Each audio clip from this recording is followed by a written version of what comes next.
Hello and welcome to another episode of Holy Unapologetic. My name is Marcus. I'm here with my good friend Ace here as always, and we have a wonderful guest with us here, Ariele Lanning. She is here at Divine Rebel Rising. So excited to get to know her story a little better.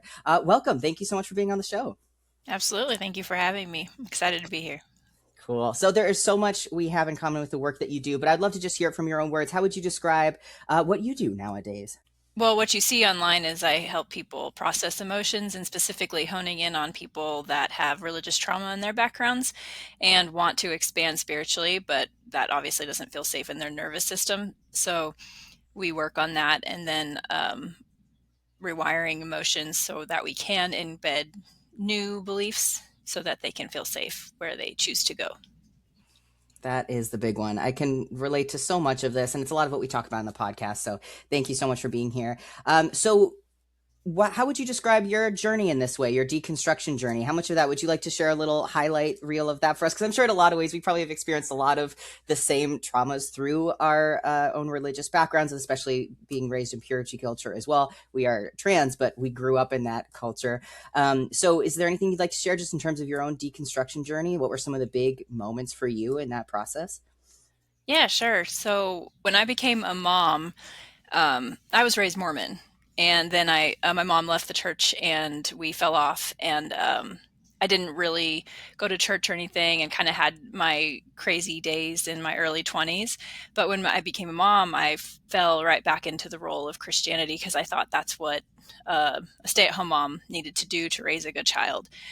And in order to help with anxiety and new mom back pain, I started yoga and I fell in love with it. And I started seeing that if I did yoga, even for 5 to 15 minutes a day, it made me a better mom and it made the day flow smoother.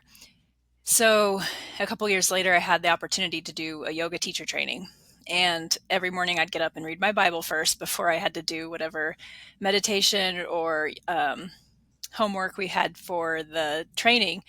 And the more that I learned about the body and brain connection and how much compassion is required in order to really heal things, I started to take a double look at my religious background. And there's one, TW, but a situation that was really heavy on me that I was working to heal and forgive myself for in the way that I was holding it. There was nothing to really forgive, but I was holding it in a way that I was blaming myself. I had a high school sweetheart of 4 years, and I left him and started dating a female because I was bisexual, but I didn't have vocabulary for it when I was younger.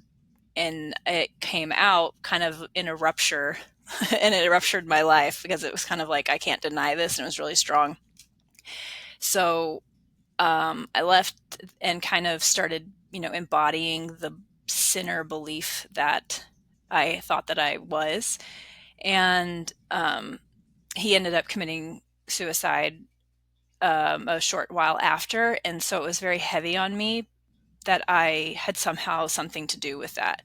And so, in the forgiving part of my journey towards myself and understanding that that was not my fault and my choices don't inflict other people's choices in life, I really had to hold myself compassionately and also my bisexuality. And so that started to open a lot of doors. And then I was kind of obsessed with learning the science behind healing. And that rewired the way that I looked at pretty much everything. Wow, that's incredible. Thank you so much for sharing that with us.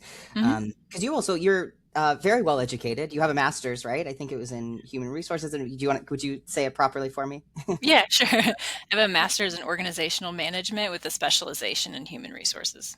Amazing. So I can imagine that you're someone who also just likes to learn and learn and learn. Oh, yeah.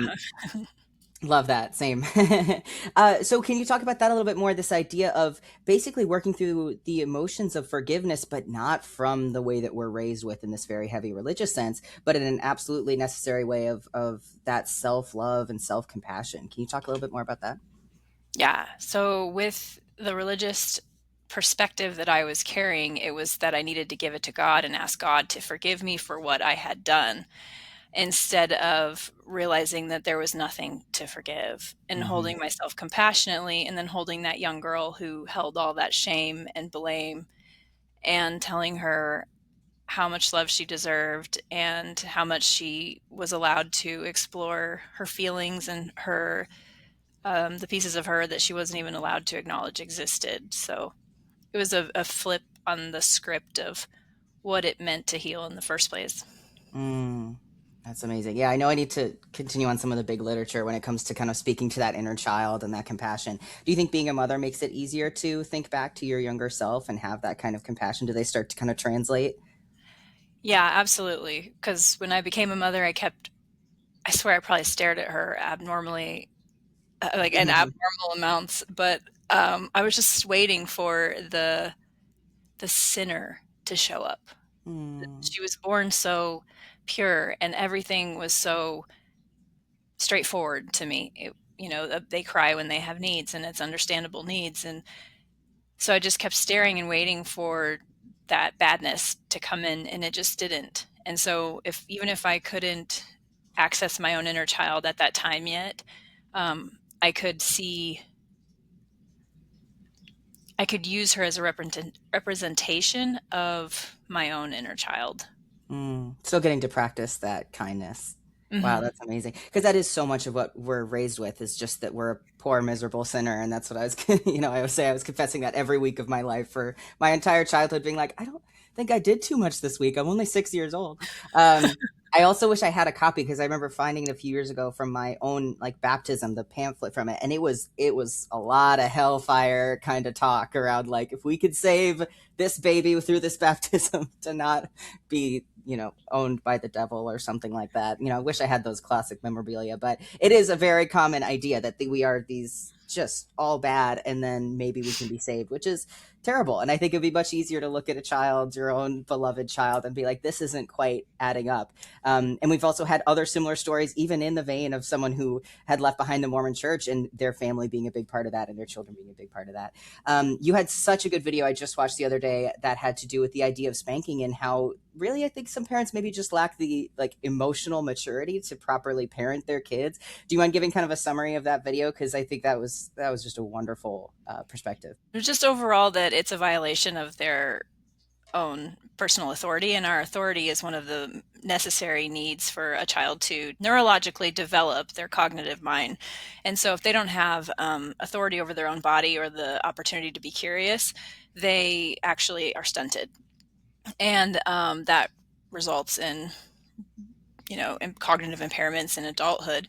So the nervous system obviously doesn't like unwanted touch, and when we shock it with these hits that are actually just dysregulated nervous system results from the grown up, then it actually submerges into the subconscious mind to control them throughout the rest of their life, not just for their parents, like obedience to their parents, but to any authority and anybody who resembles those kind of characteristics. So just because they're 5 and they're smaller, when they become an adult, if somebody does the same behavior, they will immediately go into those fawn moments because their nervous system associates standing up for themselves or messing something up with physical violence.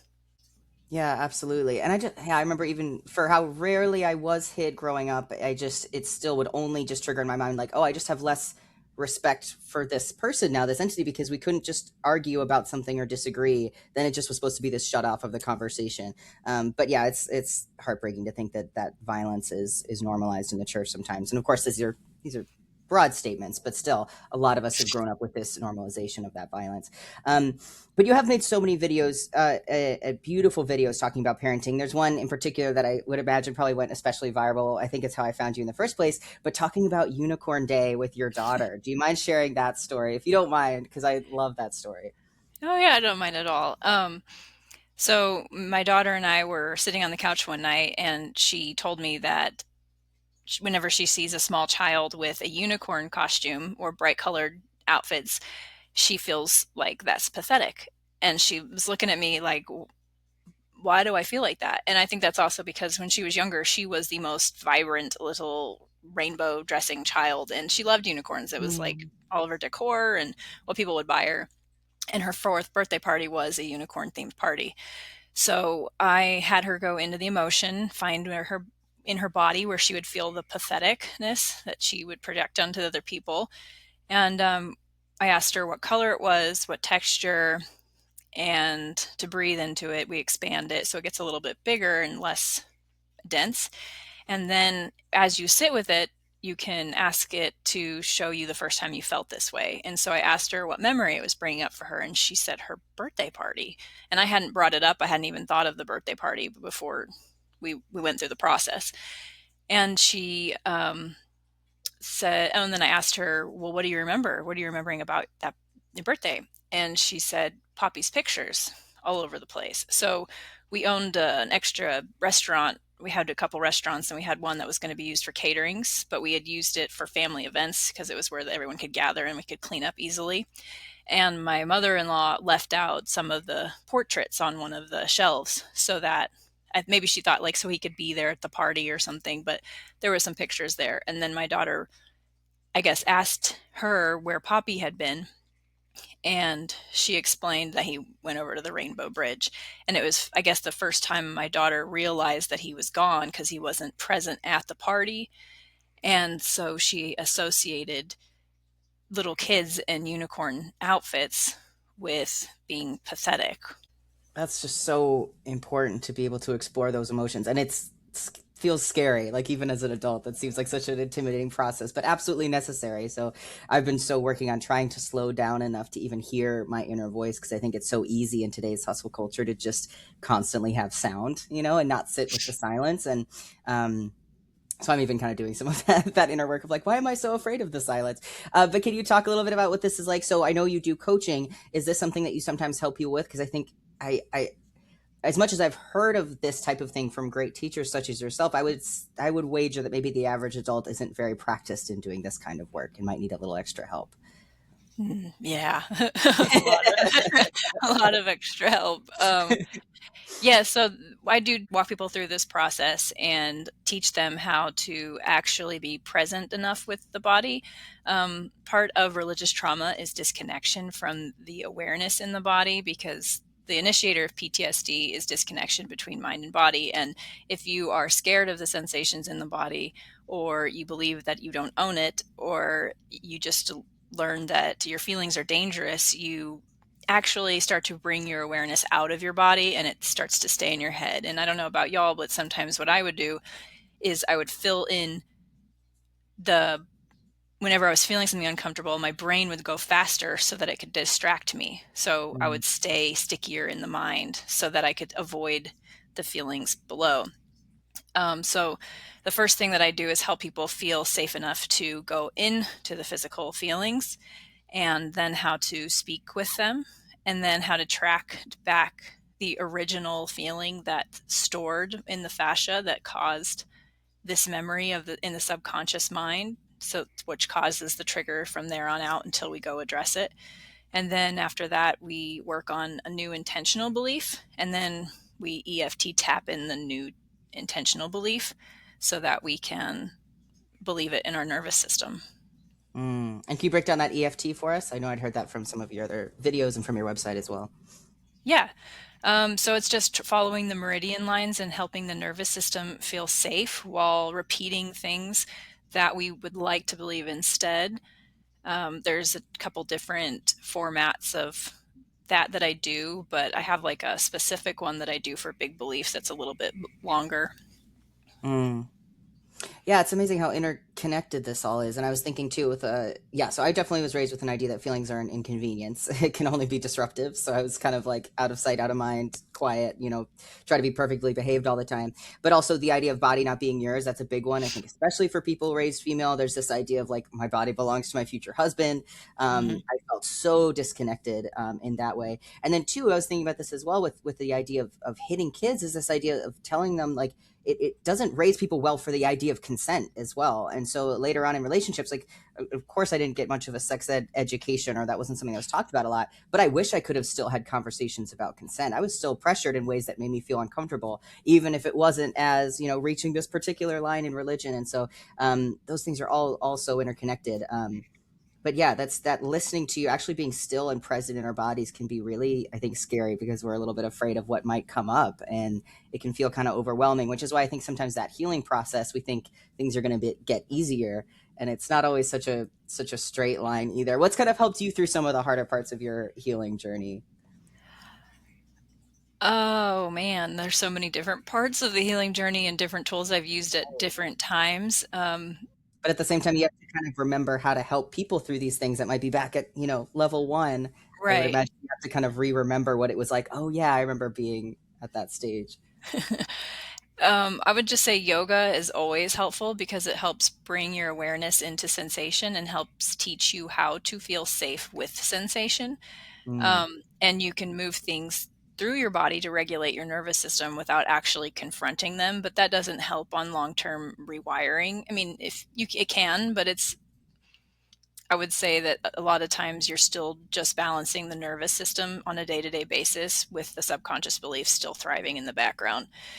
mm, So one of the biggest things that I think anyone can do at any level once they've just at least been able to feel in their body, which even a short meditation can help you experience that, is the the work that I do because I use it now through every single setback and scary moment I have. I just have to convince myself to do it sometimes because the resistance strong because it's like I don't sure. want to see it. Even for you, that's kind of like I think of as a pro in this area, you still feel that kind of resistance. Oh yeah, we all the in the coaching world we're like everybody needs a coach because you're on your own mountain and you can't see all the way around, but someone else can see your mountain. So sometimes we just need that motivation to go do the work that we know will help us immensely. Sure. Yeah, I remember you saying that at one point of having your own coach early on. Ace, I want to give you a chance to jump in. I know a lot of this is relevant to what you do. Yeah, there's a lot of like overlap in what you do and what I do, so I love just actually listening. But I have a curiosity. What's really coming alive in you today? Like, what are you really excited about, or what's something that's going really well in your life that you'd like to share with our listeners today? Okay, well, I wrote a young adult fantasy fiction novel, and it's my biggest passion. It's kind of where I can go that time fades away and I can lose myself in it. And because of some things that were happening in my life, I put it down and just let it sit for years. And then yesterday I had a download of what it was missing, and I just dove back in last night. And today I'm just like so excited to go integrate these new ideas that have to do with actually like deconstruction and the ending coming along with how religious trauma ties into relationships and cycles of narcissistic abuse. So it's going to be tied into this fantasy fiction, and that's really lighting me up today. Oh, that is so exciting. Congratulations. I feel like that as a writer, almost like coming back to one of your children and being like, oh yeah, I remember. Oh, Um, yeah. Thank you. oh, that's so thrilling. But this is something I love about writing too, is you kind of can't help but sort of sweat on the page a little bit with something like you think you're writing about one thing, but really you find out you're writing. And sometimes it's easier in retrospect. But it's like, oh, I was writing about a whole lot of other stuff too. So you get to kind of revisit yourself. And I think sometimes I hesitate to read my own writing because it suddenly feels so much more personal than just, oh, it's a story about someone else doing this other thing. So congratulations. I can't wait to share updates of that as you post them, and then we can update our listeners there. So that's Thank great. you. Good question, Ace. Thank Um, you. so, do you want to tell us a little bit more about the types of work you do now? If people want to reach out to you and connect with you, what are some of your offerings? Sure. Right now, I'm just offering one on ones. It's a 12-week program where we meet once a week for an hour and we learn to walk through these steps together, and so that they can take the tools and use them whenever they need them, and then just help them guide them through whatever they're dealing with at the moment. Originally, I started with honing in on deconstructing spirituality to expand it past religious concepts, but now it kind of has turned into just helping people with emotional regulation in general. I love that. And we've actually had another person on because I know you do Reiki as well, right? Mhm. So, what are some of the ways that you're able to open yourself up to help your clients, but also protect yourself in terms of bearing too much, I guess, weight emotionally of what everyone else is. Because I would imagine when you're in a session, a lot comes out for people that they're working through. So how do you kind of protect your own energy as well to keep it in the session, then also go about your own life? I'm actually a trained clairvoyant medium, so there is a lot of work that I tie together with Reiki that has to do with energetic protection. And I'm really Mm. one of the main things that they teach us in that is how to make sure you've separated your energy from someone else's, and especially like in mediumship of spirits, you're not carrying it around all day. Mm-hmm. So it's just a lot of, I'd like to describe it differently, but clairvoyant work of energetically separating from people and being able to hold people's problems as separate from your own. Mm. Yeah, that's great. I certainly know, like with my experience being a pastor's kid, I definitely had to be aware of everyone's emotions all the time and kind of always be holding a space for what everyone else needed. And there's a lot of that with trauma too, of just being hyper vigilant, and a lot of people that manifests in kind of a people pleasery way. So I just think it's very interesting to find ways to, of course, want to help people, and especially when we've been through so much of this healing journey, I think we want it for everybody, but to how to also have it come from a healthy and sustainable place, I would imagine would be a good thing to learn from. So you don't just be like, I'm going to fix everything and everyone, and we're all going to get together and we're going to move forward at the exact same pace. I would imagine isn't as likely, but you still want to be able to help where you can. So, Oh yeah. Yeah, and I had to learn in a hard way in multiple situations that you can't fix everybody. So yeah, people have to be willing to do the work for sure. absolutely. Anything else you want to ask, Ace? I feel like I already went through all my lists. We've been going kind of rapid fire here. Yeah, so I'm wondering, is there anything that you would like to bring to the table today and like just have a conversation around, like that sounds fun or interesting to you? Is there anything that would be fun to say or share with our audience? I always go back to the fascia when people want to talk about, like, we're like, what's your favorite interesting thing? Do you guys know about the fascia? No, Mm-hmm. let's do it.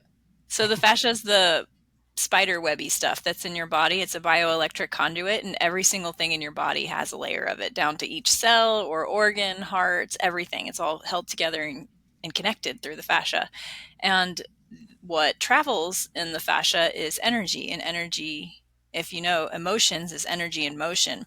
So when we go through something, an experience that we can't logically quite comprehend, no matter the age, proteins surround those stress chemicals and trap them in the fascia so that normal bodily function can maintain. And so that's how we end up with trauma sites that become weakened. And then as more traumas happen throughout our life, they pile on there. And then that becomes usually when we get a random injury that we're like, where did this come from? All of a sudden, my hip isn't working, or my knees are aching, or gave out. And it has to do with the emotions that have been trapped. And they can be accessed through breath and awareness, and we can release them. And that's why sometimes in yoga, you could be in a pose breathing and randomly start crying out of nowhere, and it's completely normal. Yeah, when I have clients come to the table and that happens, they're always like, "Why? What's going on?" And it's like we don't need to know. Like, can we just like let it process through our body? Can we let it move? Because that's what it wants, right? I don't know if you have any other Yeah. tips that you could give to people when they're in those situations. Breath, sound, movement, all of those things for sure. Yeah, absolutely. We can use all those things. And then also our self talk. When we breathe into it and expand it, it becomes like a helix ball, like it's less dense. And so it becomes more spacious, and we can learn from it if we want to go into it and see why. We don't have to, like you said. Um, or we can just begin to speak to it. I am safe. I am here with you. It is okay for you to be here. And if you can see what's causing it, my favorite phrase is, of course, I am feeling this, whatever emotion you've tuned it to, or associating it with. I have a belief that this is true, like whatever story you've tied to it. And I forgive myself for buying into this misbelief. It's okay that it's here. I accept that it's here. And it is possible that instead I could start to believe blank, whatever else you would like to open the door to possibly exist instead. Yeah. And that's like Oof. where the real healing starts to like evolve because I think a lot of us, like, we try to hide those things that are coming up. We don't want to feel them. It feels too dark. It feels too scary to go into, right? But if we're able to meet them with presence and attunement, and like, okay, like, this is part of the human experience. These are emotions that are natural for me to be experiencing because of XYZ that's happened in my life. Like, so many of us are just repressing those, and that's the reason why we have so many chronic illnesses and, body pains and things like that, because we don't know how to deal with the realities of life. Absolutely. Very well said. Yeah. And that's also how we get to places of hatred and discrimination and fear of other people who are different than us, is because of the uncomfy feelings that we think are the outside world when they're just our inner traumas projecting themselves onto others. Total agreement. Yeah. So true. Wow. This has got to be such a cool field to be in because it's as old as humanity, but also there is this exciting kind of neuroscience aspect to it. So I love the mixture of the two. And it's got to be fun to learn new things, whether it's, from a book from 1,000 years ago or a new study. Like, that's just fascinating. So as far as learning new things go, you're getting to learn new things in this amazing field of all the things. Absolutely. I'm very excited for you. Thank you. Can I ask a question and we can cut it if you don't want to answer it? Sure. And you don't have to answer it. I'm just curious, as you deconstructed your religion, how did that impact your sexuality and like how you are bi and just curious and exploring with other people? Like, was there a shift for you? I was able to heal the shame I had around it, but I was actually still in a toxic marriage. So my sexuality was suppressed for other reasons. And because it was trying to communicate to me that it wasn't a safe place for it to be expressed. Mm-hmm. And ever since, I have taken my body back and allowed it full authority over what touches me, what comes within its space. It has been going back into like normal cycles of sensation and desire. So Yeah. I'm grateful for that. Yeah. Being able to land back in your body and find that safety. Absolutely. That's like a foundational element. So I love that you shared that with our listeners if we choose to share that with them. That's up to you. Yeah, You no don't have problem. to. We can absolutely cut it if you want. No, it's all good. I'm an open book. If it could possibly help somebody else, then go right ahead. I also just Yeah. like how you phrase that too, of like, it knew it wasn't a safe place for me yet. And I think that's something we can use as we look back on ourselves with compassion of like, I don't know, there's so many emotions. And I think a lot of us feel like, oh, I wish I could have just been myself as a kid. It's kind of this very classic idea. But I really like that perspective of like your body's trying to keep you safe. And these mechanisms or these habits and things that might not serve you anymore, we're probably there to keep you safe. Is just a way to look at it with a little bit of compassion instead of just, I think also some understandable resentment of like, why did I have to have these coping mechanisms? But anyway, I just like how you phrased that there. I thought that was nice. Well, thank you. And it really is a learning game because it doesn't reveal certain things to you until you've showed it that you're a safe person to hold that information. And since Mm. I wasn't listening to it when it was objecting and giving me physical problems, trying to tell me that it was objecting the energy that I was allowing into my field, then it didn't trust me enough and so then when I listened and honored it, so many things started to shift. And I haven't been healthier since. Like, this is the healthiest I've ever been in my life. Mm. That's amazing. Does it ever feel like overwhelming? Do you feel like a totally different person? Like, what are some of these big expansive shifts like? Because I think sometimes change can feel so gradual we don't notice how far we've come. But it sounds like maybe there are some times when there is this big unlock moment. Well, in yoga, we like to tell people, and it is true, we don't just tell people, but that the body's never going to give you more than you can't handle or more than you're ready for. So only when we are ready to realize something or see something will we be ready and will we actually open it. And and it's such a visceral feeling when that perspective shifts on a subconscious level that you can tell and feel that it's just changed. But the changes in your life are subtle and they do come with grace. So you'll kind of notice little things, and then you'll be so tuned in to your self-trust and the, you know, divine, I don't know, I like to say geometry or the sacredness of all that is, that things just start to unfold in really safe ways. That's so great. And it's such a positive perspective, and one that you can just be excited about your journey of healing. Because I think sometimes we can feel like, oh, I want to get through this uncomfortable transitional process and get to the other side of it. But this is a much more, there's just more that we can learn and more that we can unlock and realize and chains that we could break. So it's a very uplifting perspective about that growth process. So that's helpful. And I also just, I love your content because you are always sharing new things you're realizing too, and talking about in different sessions or therapy and stuff like that. So you're always sharing new insights. So everyone should follow the Divine Rebel Rising on Instagram. That's how I was able to find her page. And we'll link, of course, all the other resources down below.